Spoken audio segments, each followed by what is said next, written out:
Welcome back to Lames Farm, and this is part 2 of our Korean natural farming series. If you've watched the first KNF series video we uploaded, there we taught you on how to culture IMO or Indigenous microorganisms, and now we will harvest it, so let's go!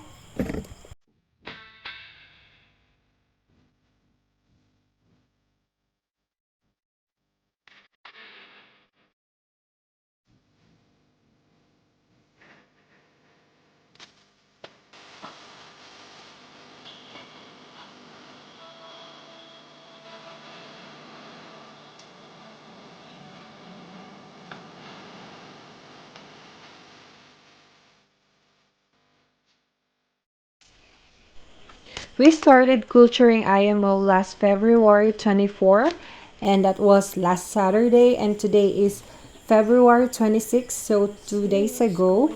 And let's see if there are good bacteria or beneficial microorganisms already inside.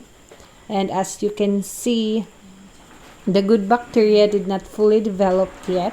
So we need more beneficial microorganisms to colonize the cooked rice we set up. By the way, guys, the good bacteria are those white molds. As much as possible, we don't want any black molds to be present.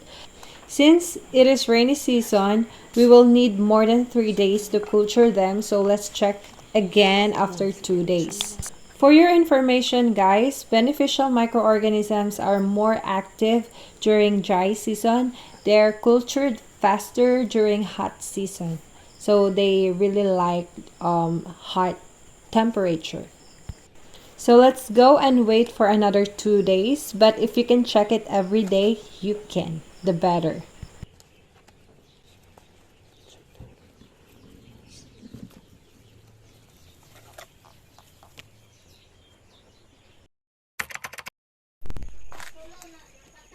Oh. Why? They're here.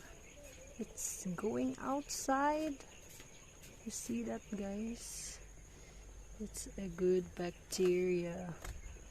It's out. Way. Wow. Ayan na. Ayan na. Have to remove the bad bacteria. There are 5 stages of IMO process. So the rice with white molds is what we call IMO 1. And now we will mix it with sugar, which is then called as IMO 2. And later on, we will explain to you why we need to put sugar or mix sugar with this. And make sure to wash your hands before getting the IMO 1. We need to get a bowl and make sure it is clean because we will mix sugar or molasses in the IMO 1 here. So we thoroughly mix it in the bowl before transferring them to glass jar to evenly distribute the sugar to the IMO 1 or to the microorganisms. Now let's get the white molds and get rid of those black molds or green molds. Look, perfect. Look at that. It's really so beautiful. Look at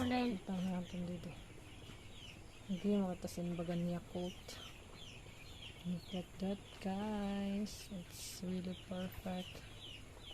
Pero di lang mainom, no? Hmm? Pero di lang mainom. Inom siya, pero diri da mo sago sa tubig. Touch. So very perfect. And we'll remove this. Remove talang ang black. So sa bad bacteria. Hindi man po na siya bawat, no? Wala sini.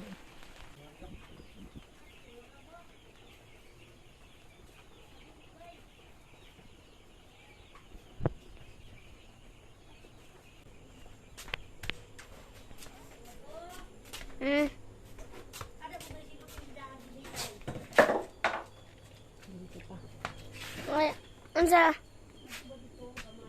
Oh, 180 siguro yun.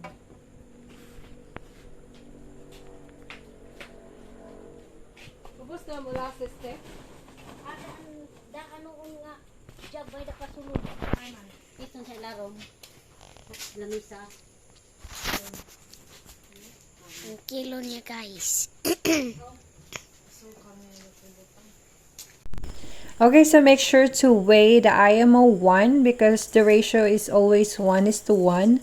So whatever will be the weight of the IMO 1, the same amount of sugar that will be mixed in it. So the sugar is the food of those beneficial microorganisms. So for them to be able to live longer, we will need to feed them with sugar or molasses. We prefer brown sugar because it is not processed that much compared to granulated sugar or white sugar. So make sure to just use molasses or brown sugar. Muscovado is better, but it's quite expensive. So now we will start mixing the sugar and IMO 1 together. Remember to be careful in pressing them because there are living microorganisms in it. They might get hurt also. The perks of being a farmer, guys, is having a very unattractive hand. Look at my hand.